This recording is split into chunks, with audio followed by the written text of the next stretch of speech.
반갑습니다. 고린도 전서를 같이 살펴보도록 하겠습니다. 앞서 로마서에서 바울은 예수 그리스도 안에 하나님의 의가 나타나서 행위로 차별하지 않으시고 만민을 부르시는 하나님을 말씀했습니다. 그런데 그 다음 고린도 전서에는 실제적인 생활의 문제, 특히 복음이 이방 문화권에 전파되었을 때 생기는 여러 가지 문제들에 대해 답을 주고 있습니다. 로마서가 율법, 칭의, 성화, 구원 등과 같은 교리적인 문제를 말했다면 고린도전서는 순결, 양심, 사랑, 그리고 소송 같은 윤리와 도덕적인 문제를 다룹니다. 그래서 고린도전서는 실제 초대교회 생활이 어떠했는지를 간접적으로 보여주는 책으로 소중한 가치가 있습니다. 고린도는 지중해에서 가장 활발한 상업 도시이자 항구 도시였습니다. 외지에서 오는 선원들과 상인들이 들끓었고 잡다한 직업과 인종이 섞여 있는 도시여서 방탕의 도시로 유명했습니다. 고린도스럽다는 말이 성적으로 부도덕하다는 말과 같은 의미로 쓰일 정도였습니다.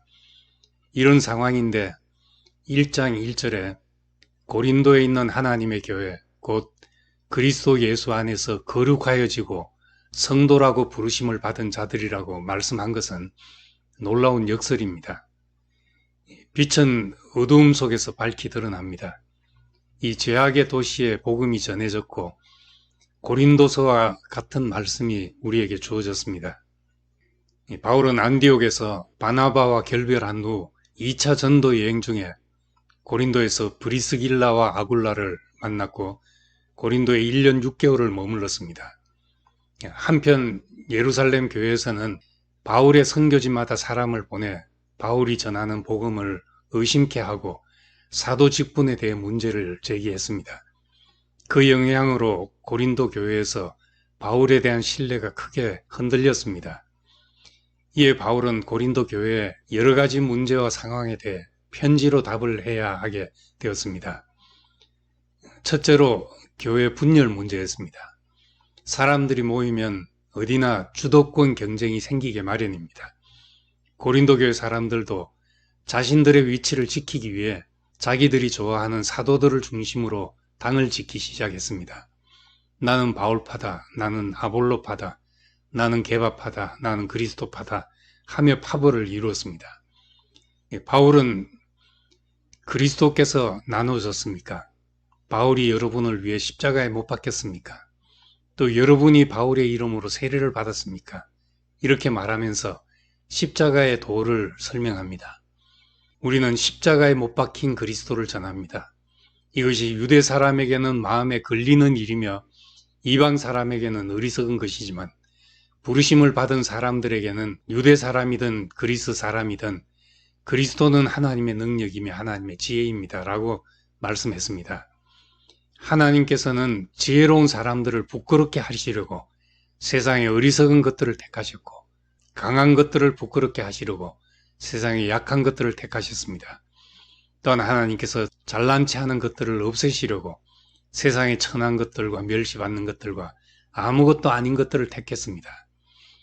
이는 어떤 육체라도 그분 앞에서 자랑하지 못하게 하려는 것입니다. 하면서 복음의 진수를 쏟아냈습니다. 그리고 2장에 가서 내가 여러분 가운데서 예수 그리스도 곧 십자가에 못 박히신 그분 외에는 아무것도 알지 않기로 작정했습니다. 이는 여러분의 믿음이 사람의 지혜에 있지 않고 하나님의 능력이 있게 하려고 한 것입니다. 말씀했습니다.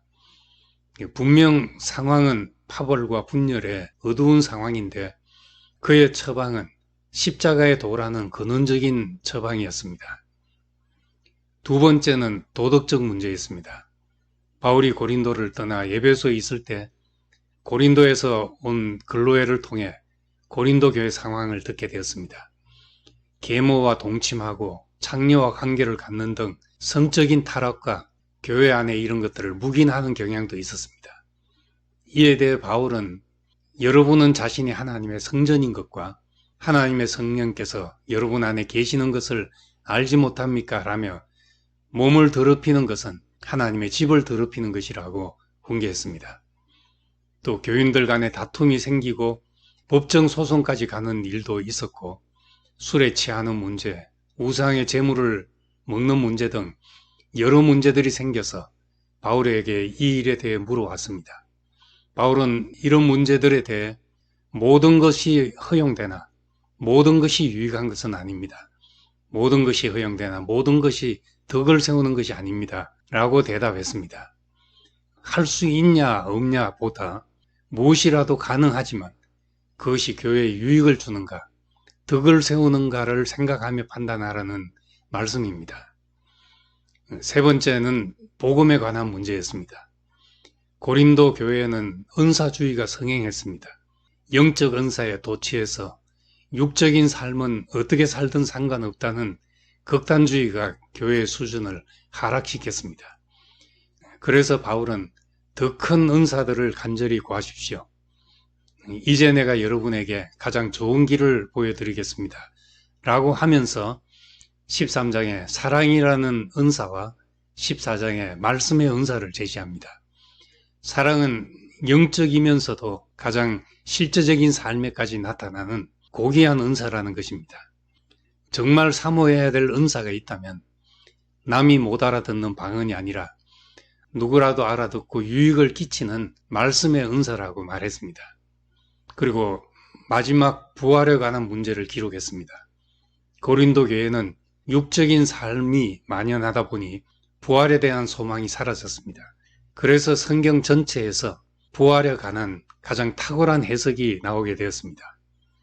바울은 예수의 부활에 대해 게바에게 나타내 보이시고 그 다음 12제자에게 그 후에 야고보에게 나타나셨고 그 다음에 모든 사도들에게 마지막으로 다리 차지 못한 채 태어난 사람과 같은 내게도 나타내셨습니다. 하였습니다. 예수의 무덤에서 부활을 목격했다고 하는 게바와 육신으로는 예수를 보지 못한 자신을 동일시했습니다. 이런 바울 때문에 우리도 육신으로는 예수를 보지 못했지만 부활한 예수를 만났다고 말할 수 있게 되었습니다. 마지막에 바울은 부활을 이렇게 결론 맺습니다. 사망이 삼켜져서 승리를 얻는다는 이사야 말씀을 인용해 우리 주 예수 그리스도를 통해서 우리에게 승리를 주시는 하나님께 감사를 드립니다. 하였습니다. 부활은 부정과 절망의 사정에서 그것을 삼키고 승리하는 것을 말합니다. 그래서 우리는 살아서도 사망을 이기는 부활을 경험하게 됩니다. 시궁창 같은 고린도 교회의 사정에서 1장의 십자가의 도와 13장의 사랑의 은사, 14장의 말씀의 은사, 그리고 15장 부활 생명 같은 주옥 같은 말씀이 나오게 되었습니다. 우리도 우리의 사정이 깊은 어두움이라 할지라도 그것이 하나님의 말씀이 나오는 통로가 되고 사망을 삼켜서 더 큰 승리를 맛보는 부활 생명을 누리기를 소망합니다. 감사합니다.